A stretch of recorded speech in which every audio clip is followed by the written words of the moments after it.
Welcome back. You're watching Overdrive, and it's time now for us to take your queries on Autoselector. Bert joins us as always.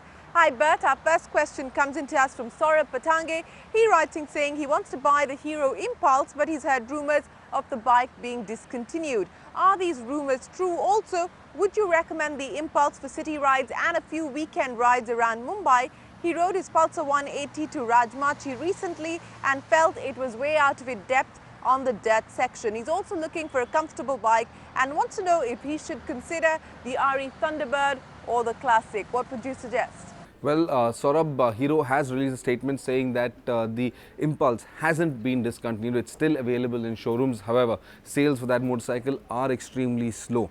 That also means you can bargain with your dealer and try and get a great deal on that motorcycle. Now, the Impulse, well, it is applied to a very niche style of riding and a very specific lifestyle, and that's for the entry-level motorcycle enthusiast who'd like to take his motorcycle almost anywhere.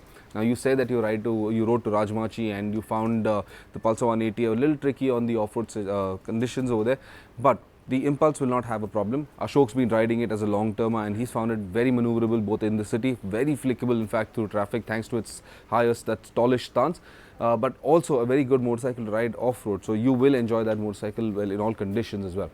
As for the bullets, well, they aren't the most comfortable to ride in off-road conditions. When where the tarmac ends, they aren't the friendliest in those sections. So we wouldn't advise you to go over there. They can be a bit unwieldy. And if, well, your physical stature isn't the most comfortable riding the Bullet in these Enfields on the roads rather, then we'd advise you against going there. The Impulse, however, fantastic. A lot of people have bought those motorcycles, modifying them and using them everywhere. So that is your best bet. Do go in for it. I think you will enjoy that motorcycle. Okay, our next question comes into us from Devdeep Datta. He wants to know whether the Nissan Sunny is a good car. He travels about 40 kilometers up and down on a city road on daily basis and has highlighted comfort, ride quality, sufficient features and fuel economy as his priorities. He would also like you to suggest other alternative petrol sedans within the 7.5 lakh price range.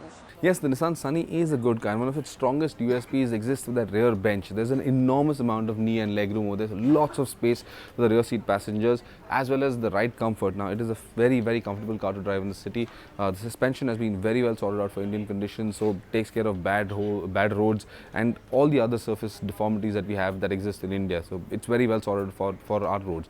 On the other hand, efficiencies. Now, the petrol gives you about 14.5 kmpl, the diesel close to about 20 kmpl. You need to make that choice and decide which car do you want. However, seeing your driving cycles, you drive about 40 kilometers a day and you're looking for a car that's under 7.5 lakh rupees, we advise you go in for the petrol. It's got a lot of features in it, so you will get everything. You will get air conditioning, power windows, a stereo, and every basic requirement that you would need in a car of that segment. It's all there. So this Nissan Sunny, yes, it is a good car. As for alternatives, if you can wait for about another week, then we'd advise you to go in for the Honda. We could advise you to go in for the Honda Amaze. Now, I can't give you all the details on that car, but if you look at, if you're watching the show next week, we will have the complete report on the Honda Amaze, and I can promise you that car is, well, it is seriously amazing.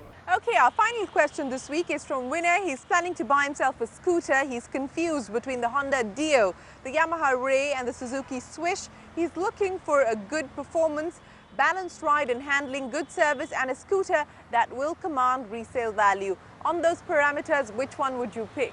Well, Vinay, of the three scooters that you've listed out, we'd advise you to go in for the Honda Dio. The performance is just a little better than either the Swish or the Ray in all performance parameters, 0 to 60, quarter mile or even top speed for that matter.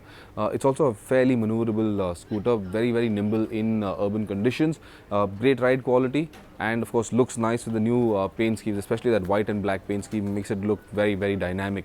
On the other hand, the Honda engines, they've always been refined and now they've tuned those engines to give you even better efficiency. Honda of course claims about 60 kmpl and well, we've tested those scooters and we've actually managed to get slightly better figures than that. But well, I'm not sure what your riding style is, but I can assure you, you should be looking at getting about 50 to 55 kmpl out of those engines. Resale and service network, Honda has got one of the widest networks, service networks in the country today, and of course their scooters also command the highest resale value. So the Honda Dio is definitely the one you should be looking at. Alright, with that, it is time for us to wrap up Autoselector for this week. Remember, keep those questions coming in to helpdesk@overdrive.co.in.